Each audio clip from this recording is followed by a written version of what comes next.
Hi folks, I'm Alan Watts, and this is Cutting Through the Matrix on the 26th of June 2016. Now tonight I don't know how long I'll talk actually, because my voice is coming and going, and it hasn't been quite right, as you well know, since the accident I had, the massive illness I had. And it isn't over yet, by the way. I've got a lot of treatment to go through yet, if I can get it. But it's, at least I'm not in the hospital at the moment. And I'm still kicking, as they say. I'm not going to watch because the voice comes and goes. I definitely shredded a bit my vocal cords when that hemorrhaging started, with the combination of 3 different infections hitting me at once, and that incredible foreign super flu that really got me going and brought it all to a head. But anyway, I just want to mention tonight that I might not talk the whole hour because for the last ages actually, I just can't sleep at night at all. And I've got so much to do and get done during the day, getting into town, things like that, things that are imperative to be done before I can start taking the treatments, which are pretty drastic actually, at home. Because once I'm on them, anything can happen. You might be sick every other day, sort of thing, until it's all over with and you're better. And the things that have to get done, I've got to get in and do, sort of thing, somehow. And I mean very, very, very shortly, like immediately. So anyway, forgive me if I don't prattle on too long right at the moment. So I'm sure you understand. And I won't go over what happened to me again, because a lot of folk I skip a show here and a show there, and they don't know what happened. But as I say, it was rather drastic, and it was a near thing, very, very near indeed. And it wasn't something to be brushed off lightly. It can't be brushed off lightly because it isn't over yet. Now I just want to talk tonight about the Brexit vote and how it isn't all over yet. Don't think it is, because so much was riding on this whole decision. If there had been a yes vote to stay in, there'd be no hullabaloo about the union, of course, by those who control it all and profit from it too. It would just go on as usual, and it would also set in concrete the fact that you'd never get another vote again for anybody, basically. But because it went the other way from Britain, then, of course, all the howling started, because there's much, much more to this whole union idea than what people think. Most folk are pretty ignorant about its whole history and how long it took a minority to take over basically the whole of Europe, you know. And it's worked awfully effectively eventually, and they're tyrannical.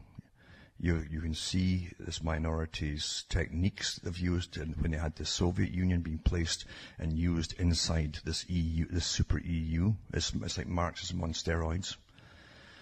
And it's completely sexist, racist as well, as they openly flood Europe with foreign immigrants, massive amounts of them, young men, and openly say it's to eliminate the European male, etc., across Europe, especially Germany, which really is a form of genocide, you understand, literally by law. It comes under genocide when you're going to eradicate a whole culture, basically. That's fact. That's fact. And breed them out of existence. But of course they'll never come out and just say that to you. They're nice people. They've got the best interests of themselves. I mean, sorry, everybody else at heart, you know. But of course, when you belong to any system, even in the US or Canada or anywhere else, big nations, big territory nations, different provinces or states, centralization, as Marx said, is the key to the control of the system. And the system, as I say, is run by a small group. Often not the politicians that you see. In fact, generally, it's never the politicians that you see. It's the ones who put the politicians in and who bought and paid for those politicians to be in the first place. And the politicians, most of them, know it. Absolutely. So, corruption has no opposition once you have centralization of power, basically. If you can't go to a council that's got power over you, you can't travel on foot even, and say a day, or 2 days maximum, something's wrong. And once you've got something over the water somewhere, or even across the other side of the continent, it could be, as I say, in the US or Canada or something, then the little province, the outskirting little province, is not going to have much of a say, and its voice won't be heard, which means your voice won't be heard, but you're still paying all the money that everybody else is paying into it. But then they'll tell you, oh, we're too busy to listen to your little problems right now. And they can't relate to you anyway. And apart from that, they'll always become, if they're not immediately, eventually corrupt. That's just the way it goes. Big business, lobbyists, they have instant access to the politicians that you think you pretend that you vote in. And the politicians spend most of their time to see anybody from outside. It's always the lobbyists to see. And if you think that's just a handshake and it's good business come on, wake up, for God's sake. Wake up. Brussels doesn't listen to the problems of anybody else outside its own immediate area. It's not a democratic system. The Commission rules the whole darn lot. And most folk don't even get to know who comprises the strange secretive commission. So it was never intended to be democratic. It's tyrannical. Absolutely tyrannical. Right down to, and when literally laws are enacted that you can't say anything about your own extermination in the countries that you and generations and ancestors have lived in and died in. When you can't say anything, and you're called not nasty names for not wanting, like anybody else, like incoming Muslims, they're very proud of their traditions, their religion, their background, their ancestry. You can't remember what George Orwell said when he warned us of this system coming in. He says, some are more equal than others in such utopias. And if you mention that, you're called all kinds of nasty names, and you might even be put in a slammer. That's tyranny that you're under. Tyranny. And this commission is utterly corrupt. Utterly corrupt. There's 21,000 lobbyists in Brussels around the parliaments with their hands out. And it's all taxpayers' money. For their own special interests. And the taxpayer has no say in anything at all. At all. So anyway, people who think it's over and done with, no, it's not. In Britain, if they really want to. And I know there's enough people in Britain that do want out. I mean, even they've admitted Scotland and Northern Ireland had more terrifying scenarios given out to them if they left it. And that's why they've just made it enough to try and stay in the European Union. They're terrified. Fear and terror keeps folk in it. But the majority of people through the polls and so on who actually voted this way and that way, I've got the thing broken down here from one of the big pollsters in Britain. It's the main one actually. They say it's pretty accurate. Gives you a breakdown of the age groups and who voted for what. They found that the younger people, mainly in universities, who are right at the epitome, they're right at the forefront of massive indoctrination. I've given talks on that before, from university studies on their own indoctrination of politics and agendas onto the students, because that's what they're mainly doing in universities now. They voted to stay in, you see. But the working class folk who've been shafted 1,000 times here really are all for getting out of the union. Absolutely. And Nigel Farage made a little quip in one of his talks, just a little bit, of saying, and maybe the British people can now get access to their own health care, basically. Because for years and years, they've been paying for everybody else's health care that came in. And then once they were fixed up, they're out again. It was like a shopping thing. Free health care. And the British folk were literally, who'd spent their whole life paying into it, and the elderly couldn't get the treatments. It's disgusting. Disgusting. Again, some are more equal than others in such utopia, I say. Tony Blair made it a law, basically, for the whole system of healthcare to immediately take in and put at the top of the list all folk coming in from countries in the EU, and including, I'm sorry to say, and it's not racist by saying the truth, it was in the papers. It was published by all the top papers. But he said to put even gypsies at the top.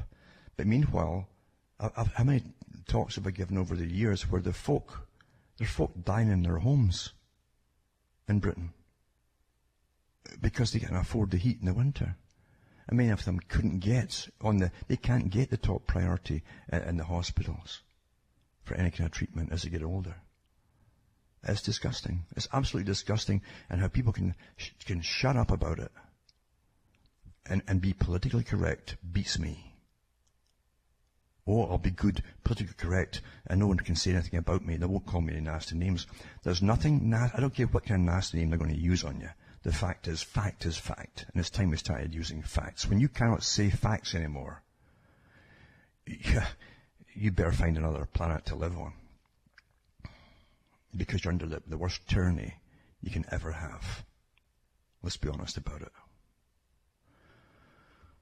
Now, there'll be a massive onslaught, and they'll immediately go to all their different laws that you can't back out, yada yada, etc. They'll try all the dirty tricks because there's a lot more than just Europe sitting on this thing. Who set up the European Commission in the first place? Who set up this whole idea of an amalgamated Europe? It's very old, this idea. And who benefits from it? But here's some parts of the truth too. From Paul Craig Roberts from the 24th of June. The EU and NATO are evil institutions. Now this guy isn't using the usual rubbish, I say, of massive, fear-mongering. He's very cool and calm and collected. He doesn't use showmanship and showbiz to get anything out there. Sensationalism, running on emotion. He just says what is. He's bright and intelligent. The EU and NATO are evil institutions. These two institutions are mechanisms created by who? By Washington, in order to destroy the sovereignty of European peoples. Now, would the average American want that? They're completely ignorant of it. Who's running them? It says these two institutions give Washington control over the Western world and serve both as cover and enabler of Washington's aggression. Without the EU and NATO, the military wing of the UN, Washington could not force Europe and the UK into conflict with Russia.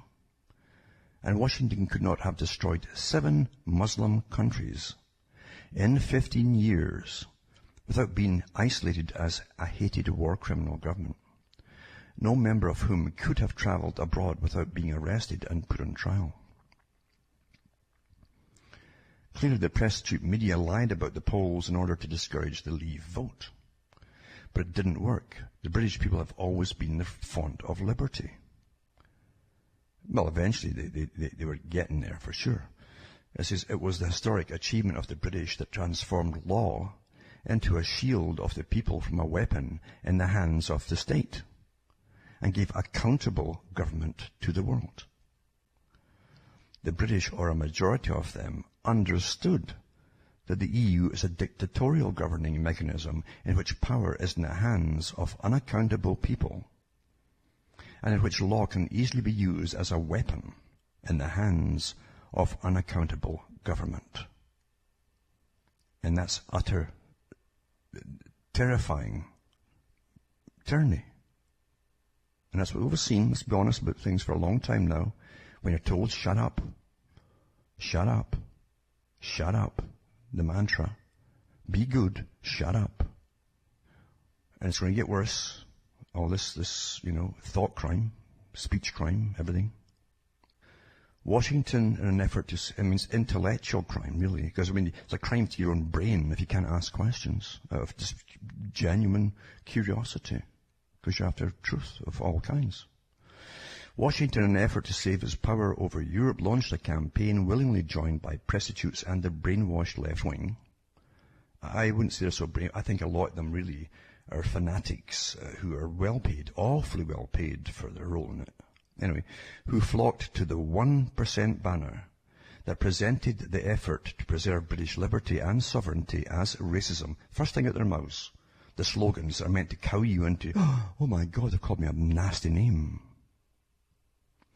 It says, this dishonest campaign shows beyond all doubt that Washington and its media whores have no regard whatsoever for liberty and the sovereignty of peoples. Now, I hope the average American is listening to that, because it's time they had an awfully good look at what their policies run by this ongoing clique of it doesn't matter who changes government, it's the same bunch behind it who put them in and pay them off, and because the same agendas go on. What was it that you find that Jefferson said? You'll know you're under tyranny when the same agendas basically are continued, even when the House, or meaning the actual elected government, changes parties. That's what he meant. When it changes, he says, and the same agendas continue, you'll know you're under tyranny. That's what he said. Read his writings, folks. He says, the British people, or a majority of them, gave Washington the bird, but the fight is not over. He didn't say the US. He's not hitting the US people. He's talking about what's running the US. And the monopolists. He says, but the fight isn't over. Perhaps it hasn't really yet begun. Now, here's the realistic guy again. Here's what the British can likely expect. The Federal Reserve, European Central Bank, Bank of Japan, and George Soros will conspire to attack the British pound. They will definitely do that, you see. Terrify the people. Punish them, terrify them until they beg to get back in. Driving it down and terrorizing the British economy. That's just already started it. And I'm sure they discussed it beforehand, you see. All their strategies and their plans. We will see who is the strongest, the will of the British people, or the will of the CIA, the 1%, and the EU, and the neocon Nazis. You see? And then, he says, the coming attack on the British economy is the reason that Leave supporters such as Boris Johnson are mistaken in their belief that there is no need for haste in exiting the EU. The longer it takes for the British to escape from the authoritarian EU, the longer Washington and the EU can inflict punishment on the British people for voting to leave, and the more time the prostitutes will have to convince the British people that their vote was a mistake. As the vote is non-binding, a cowardly and cowed parliament could reject the vote. Cameron should step down immediately, not months from now in October, and the British government should tell the EU that the British people's decision is implemented now, not in 2 years, and that all political and legal relationships terminated as of the vote.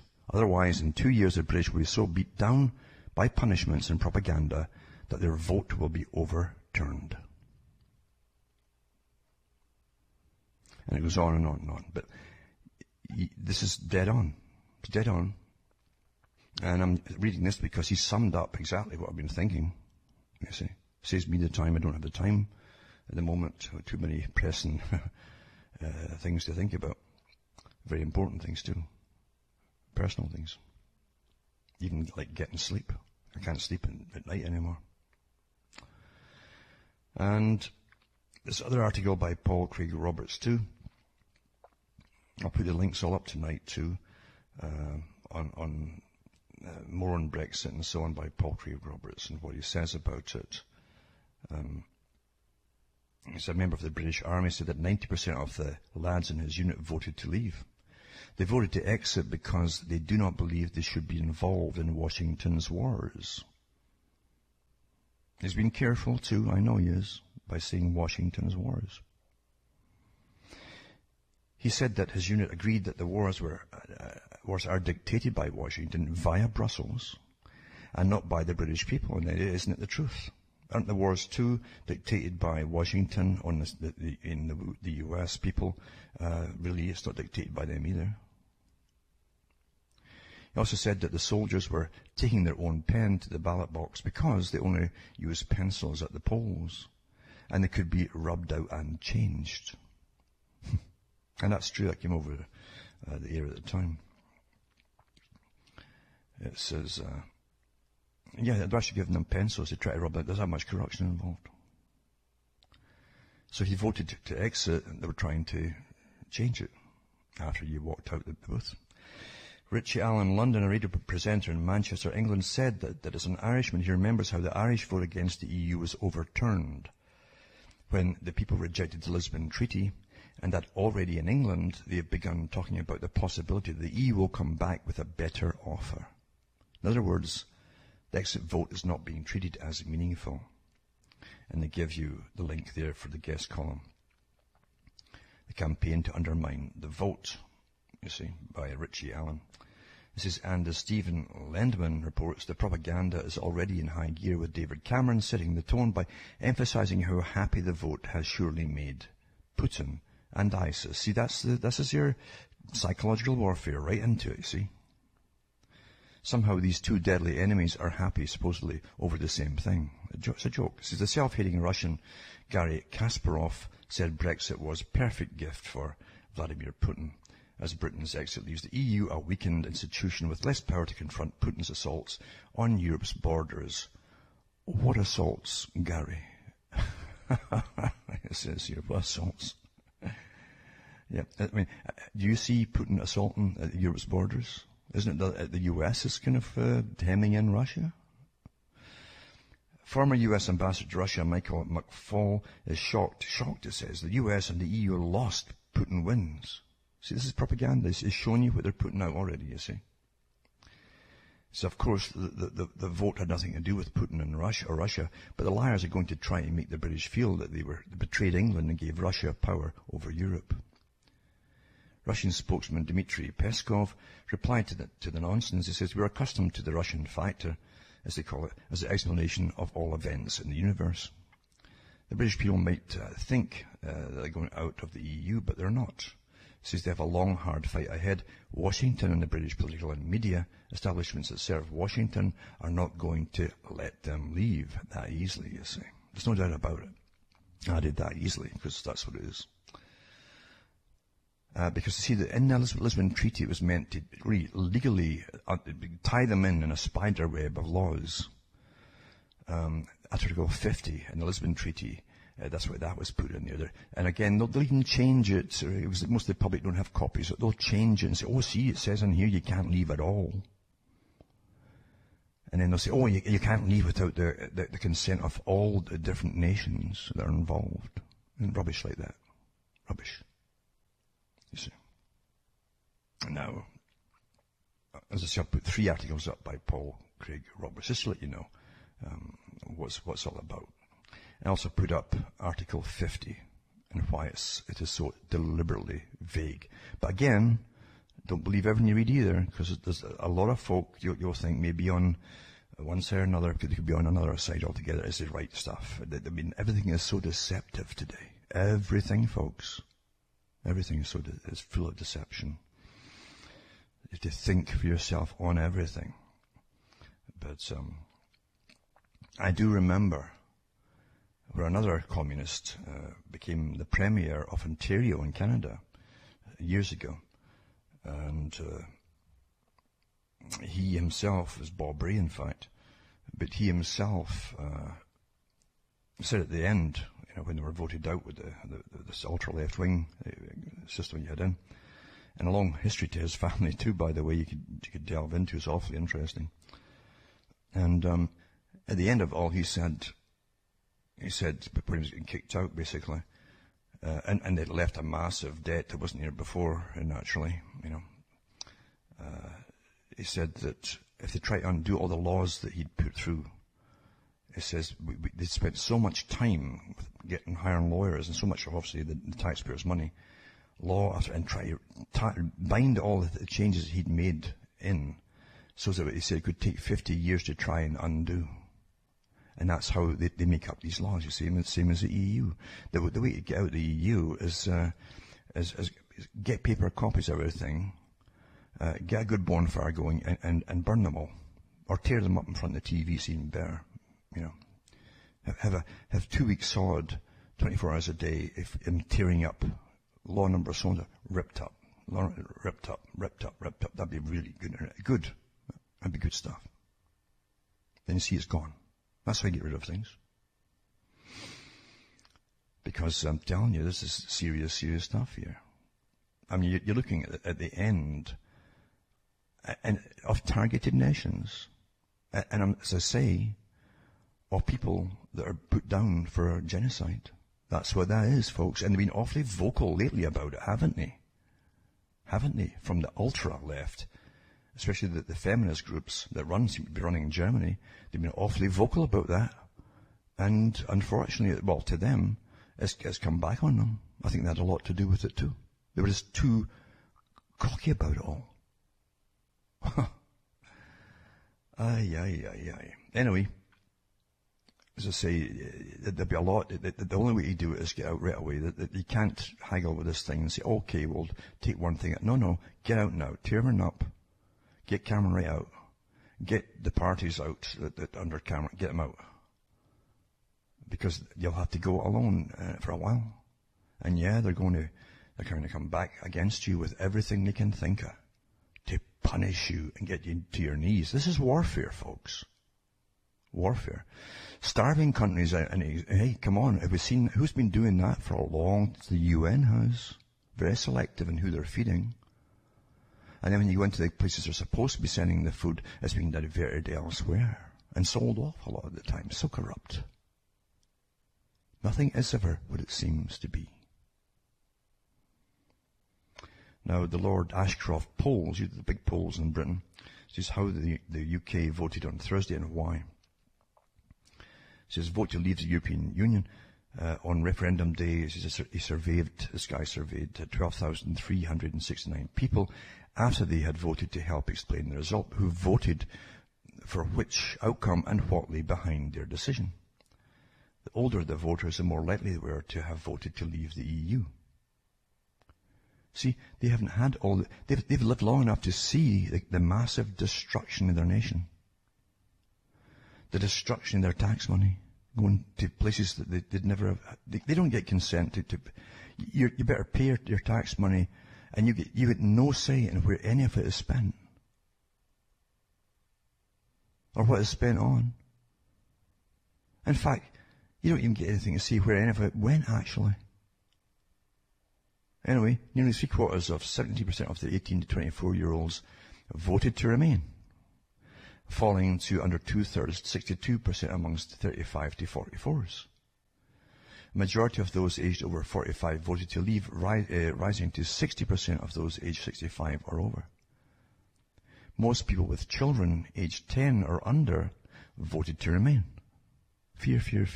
Most of those with children aged 11 or older voted to leave. Majority of those working full-time or part-time voted to remain in the EU.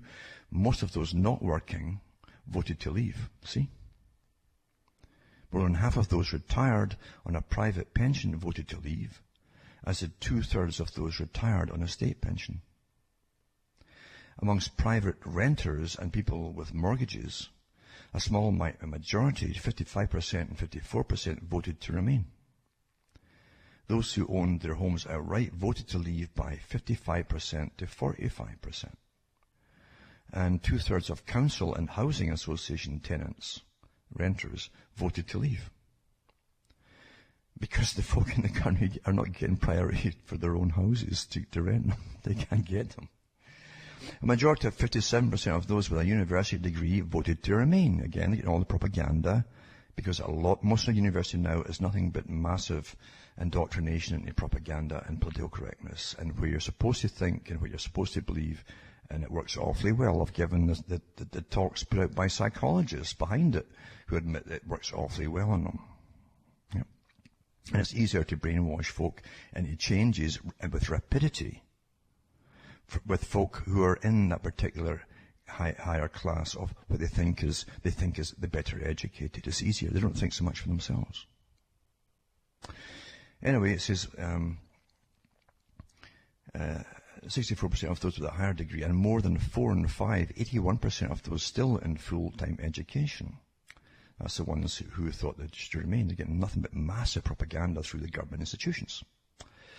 Among those whose formal education ended at secondary school or earlier, a large majority voted to leave because they're not getting the work. It's going to incomers. This has been mainstream for years, is what I'm saying here. I'm not making it up. Yeah, they might call you, hey, but you're not making it up.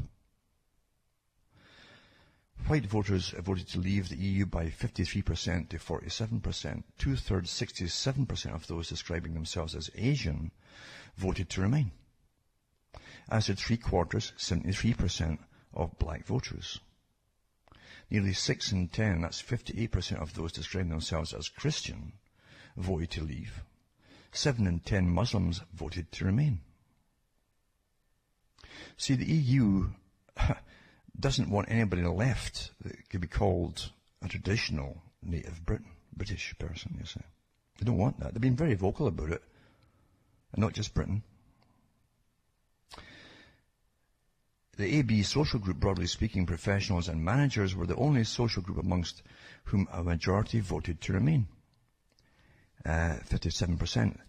CI divided fairly evenly. Nearly two-thirds of C2DEs, at 64%, voted to leave the EU. Then he goes on to give you how the parties divided, you see. The majority of those who backed the Conservatives in 2015 voted to leave the EU. That's 50%. As did more than 19% of the 20 UKIP supporters. That's the UKI Independence Party. Nearly two-thirds of Labour and Scottish National Party voters, 63% and 64%, 7 in 10 Liberal Democrats and three-quarters of Greens voted to remain. And believe me, these professional politicians, lifelong professional politicians, they know where their butter comes from, believe you me. And they'll do what their masters say. And they want to stay in. As his party by LR, Conservative leaders constitute just over 3 out of every 10 Remainers and 4 in 10 Leavers. Labour voters made up 4 in every 10 Remainers and 2 in 10 Leavers. And it goes in, breaks it down even further and further and further in rankings and all the rest of it. Now, here it says, too, it says, overall, small majorities of voters thought the EU membership would be better for the economy, international investment, and the UK's influence in the world. And that's what a joke that is. What a joke that is. That's what they've all been told. It's the mantra from the propaganda institutions. It says, leaving the EU was thought more likely to bring about a better immigration system, improved border controls, and a fairer welfare system for the people in the country. I guess, better quality of life and the ability to control our own laws, and the next Conservative leader too. Because when Cameron was put in there as a paid prostitute for his masters. He was, yeah. And he goes through all further breakdowns and further. It's quite interesting, actually. Generally, they'll say these polls are pretty accurate, but again, who knows? Yeah. But at least it does show you how different groups all saw out and in sort of stuff. And I'll see, I'll put all these links up, remember, tonight's, no doubt about that. So it's a lot for you to read through. If you care for yourself, remember that you have to make your own minds up on even the information that's put out. You have to make your own mind up by what you know already, what your logic tells you, what your knowledge tells you, and you add to your knowledge. and what you've seen in your own lifetime. That's awfully important, folks. Awfully important. Remember, it's easier to indoctrinate you, as I've said, at university and college, because these are government institutions with primary, massive PC propaganda. You see? Political correct propaganda. And they've got no life experience. So they believe their propaganda. But the folk who get a bit older have seen for enough years of the money getting sucked out, and taxes going up, to a central banking system in the EU that's already had, and I've went through over the years, I've gone through the laws passed by them, this totalitarian system, where they just tell Britain, you better give her $200 million, pounds today, because we need it for bailing somebody else, and yada. And you have to obey or else. Else what? You know, they'll call you nasty names, you know. But you've watched your country go down and down and down and down until it's not your country anymore. And that's the intention of it, isn't it? Is that the intention? I'll also put up an article too by what they say about Sinn Féin, the Irish group. Calls for Irish unity poll as the Brexit fallout begins. So the Deputy Leader, Martin McGuinness, called on Friday for a vote to unite the two sides of the Irish border as stocks tumbled. See, again, they're already hitting them. Oh, pull the money out, punish them, get the stocks tumbling, yada, yada, you know. It's an political fallout from Britain's decision to quit the EU. If anybody starts doing dirty tricks like that in your country, even though, I say, that the folk in Ireland supposedly, so we're told, voted to stay in it, they're going to get another fear factor hit them to make sure that they cause enough stink to stay in it. That's what this is all about. See, you're not going to win by being goody-goody and giving the teacher an apple every day. Ireland has the EU's fastest growing economy, but also more to lose from Brexit than any other member state. That's because they're getting more handouts to big corporations, folks, in the country. And often, for a long time, Ireland is foreign-owned corporations that are owning, that are getting the handouts. Yeah. Again, it's too much. The history is too much to go into, but look into it for yourselves. And then I'm going to go into Scotland. And these strange folk that I've just witnessed from afar, getting into this pseudo-governmental system they call Scotland, that's still totally left-wing, totally, completely, and everything they've done seems to be, even the speeches they've made, have been for the end of a people called Scottish, as they've always been. But Nicola Sturgeon, in this party that's supposedly got a say over Scotland, says second Scottish independence vote is highly likely. And that's to be expected too, because these are completely far left, total integrationists, eradication of the nation state of Scotland. Just like I mentioned, I've read the articles from, remember, the characters in charge of the EU over the years, including one, it was Dupuy, they call him. He was the head of it. And Rompuy, it was Van Rompuy. And he said, and I read the article from the European paper, lauding his speech when he says it's the end of the nation state. He says they're obsolete. Did they ask anybody in those countries, the ordinary folk, did they ever give it a chance to ask them if they had a say in this? Did they mind if they just got eradicated? Huh? And did they say, do you mind if this ultra-dictatorial system, dangerous system, would they mind if they lorded it over everybody with all kinds of secret Stasi-type system, laws and so on, and policing for your thoughts and all that? Punishment. No. That's what folk are rebelling against. So anyway, Nicola Sturgeon, who sounds fishy to me, but did a second independence referendum, said it was probably highly likely. And she said it was democratically unacceptable that Scotland faced the prospect of being taken out of the EU against its will. I mean, if I remember right, the folk didn't even want to go into it to begin with. All the big corporations, again, just like Ireland, were foreign-owned. They get all the big massive handouts from all the different lobbyists, you see. Oh, they're all for them staying in. She said the Scottish Government would begin preparing legislation to enable another independence vote, meaning to stay in the EU. And again, how many of the votes were fudged there, even with their pencils, eh? So, I'll put these articles up. You can read them for yourselves, and again, try and make your own minds up. But yet, understand, even though you don't live in Europe, if you're in North America or elsewhere, the fact is, this is a world agenda, folks. Dreamed up and born again by a clique that brought you communism, the Soviet system, the revolutions, mass slaughters, imprisonment of folk who tried to voice thoughts that had been condemned by those who ruled.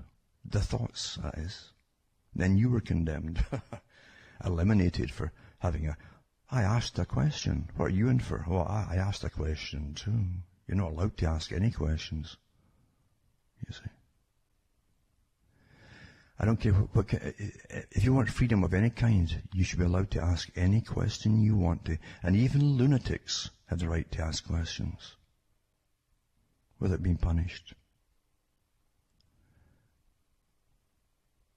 When a child being curious, naturally curious as well, that's how we have science today, and we have all these different, and we can explain so much, because we have natural curiosity. When it's forbidden for you to ask, or a child to ask questions about anything,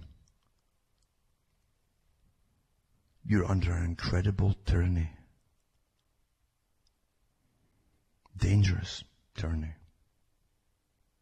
I'm also going to put up tonight, though, or I might not, so I might do it the next week, to give you a clue into how old this agenda is. Because you can go way back in history to the cliques who already ruled countries through the monetary system, power. Power and influence, folks. You can't have it without money. Big money. Power. And it's true what Paul Craig Roberts said too, with Washington using the whole of Europe now.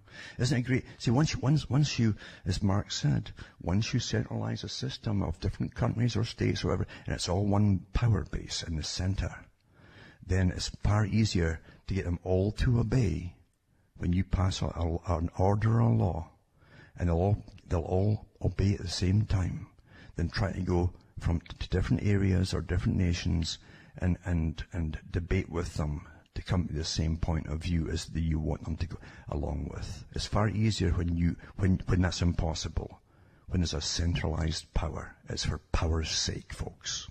Power's sake. Never forget that. Never forget that. And they can use all the wonderful, and very reasonable to the idealistic youth. It isn't until you're a bit older you see the massive corruption of those who gave you the idealism that they were preaching when you were small, young. The same folk who brought you mass slaughter across the whole Soviet bloc, and incredible torture and slaughter. And no records, there's no debates, no courtroom, no. Just line them up, slaughter them. Shoot them in the back of the head, torture them. Incredible. It's the same system they brought in there, you see. And you can hear by the rhetoric they've been using for years now, as they step it up. It's the same agenda. You can't say that. You can't think that. You can't ask that question. You're a chauvinist. You're racist. Whatever mantra they can try and shut you up with, rather than debate the facts and the points that you're trying to, or questions that you're asking.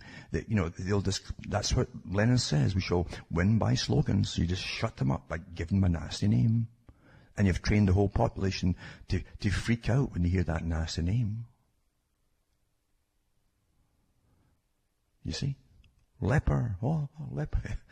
You see. Now remember too, if your big systems run by the massive corporations that will never stand competition, that's another part of it. It's the same boys who literally have nothing but monopolies. And I'm talking about the club that owns all the monopolies of commerce and money and everything else. And now they own the big club of nations, you see, and all the big club of the armies they can use and everything else. And the massive tax base to get their big agenda through, They'll use all kinds of nice things to brainwash these. We're making modified food to help feed the world. It says the big corrupt corporations that run it. And they've been paying off governments left, right and centre to shut up about their investigations and what they found out about the effect on the human body and children and everybody else. That's the reality of the idealism. The idealism only works for the youth. Oh, if we all live together and we're all nice, all wonderful, this appeals to the young, you see. And there's no nations to fight each other. And hey, you'll find, if you really dig into history, the big wars were caused by one group. One group. You can create what appears to be sides, but it's one group that ruled them all. I've gone through the history of even the historians of the one group who published it, a professor, Royal Institute for International Affairs, CFR, and how they would need world wars. You see? But if you need wars, you need to create sides, don't you? To have the wars. And believe you me, the same people who planned it all profited from it. Massive money be made in war. Massive money. There's the same folk that bring you all the other things.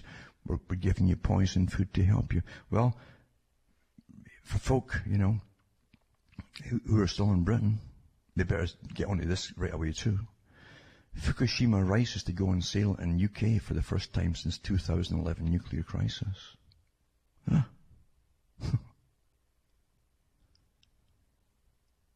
So the UK will become the third nation, after Singapore and Malaysia, and another couple of countries, totally dependent on foreign money, to commercially import rice from Fukushima, since the earthquake and tsunami triggered a nuclear power plant meltdown, March 2011. Still going on. They can't clear it up. The radiation fallout, remember, the half-life of some of this stuff is 500,000 years and stuff like that. Come on. Now, a few years after this thing, from the very area it happened in, and had the biggest parts of the fallout, they're growing rice and they're going to sell it to people in the UK. Because the same bunch in Brussels and the rest, they love you. The same people love you, remember, Brussels, the EU. They love you all. And you better listen across the whole of the EU with this one, because it's not going to stop with Britain. And the money they're getting from the massive lobbyists, and take quite happily because they're utterly corrupt in the European Commission. It's paying them off well. But UK will become the third nation, say, after Singapore and Malaysia. The Fukushima rice called Tsubu will undergo radiation testing. Oh, I'm sure it'll be awfully good. But they've already upped the death doses, remember, the safe doses, you see, which were so the new safe doses of radiation are actually the old death doses. How can you possibly go along with the corrupt system that you have like this? Huh? Where they can change reality as it's happening. Remember, so many sieverts is deadly. And then they upped it. They doubled it. No, it's now double that. It's safe. You see. Double that safe. A new safe to a new normal. Oh my God, and folk go along and accept it, and then they feed this stuff to their children and themselves.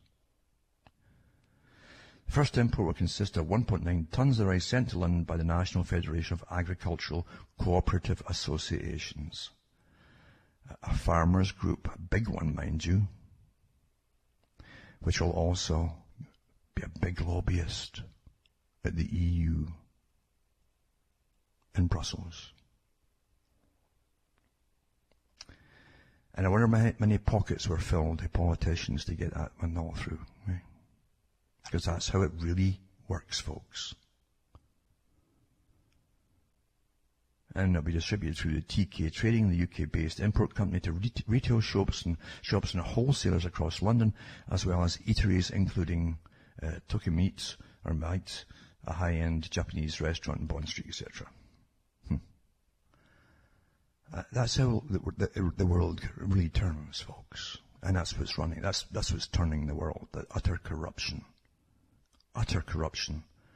of all those folk that do all these wonderful things and give you diseased food, GM food with all its poisons, all these massive monopolies because they want to feed the world.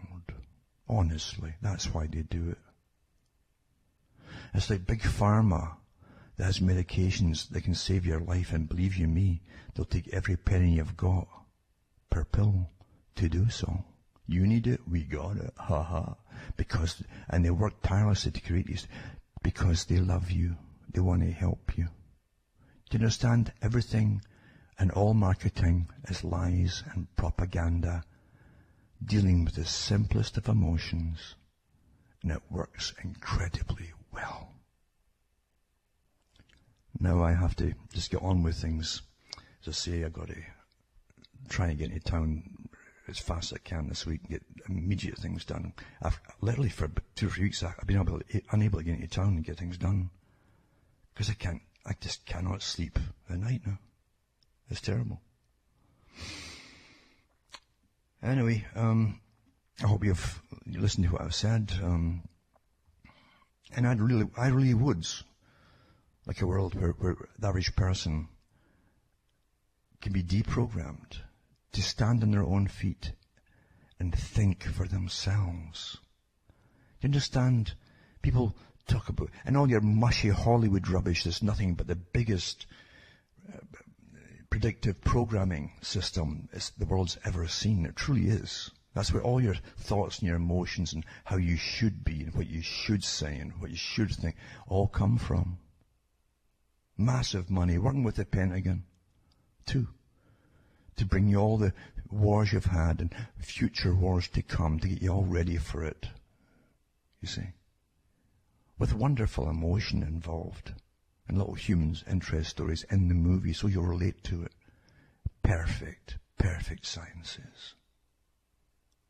Do you understand? That would be the biggest breakthrough the world has ever seen. Is having enough people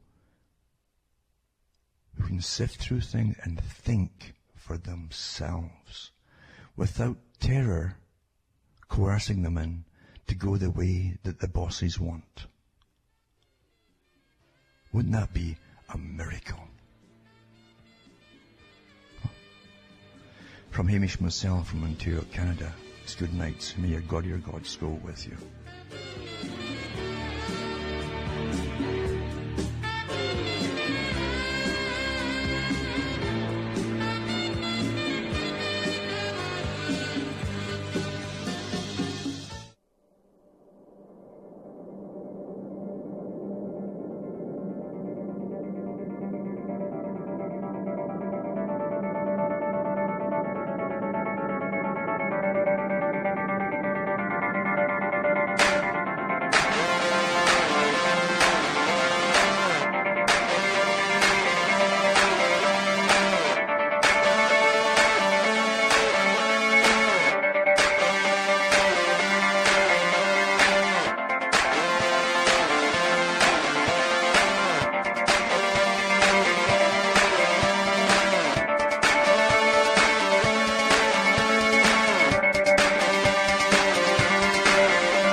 My name is S.M. Distance, and I am the host of Anti-Media Radio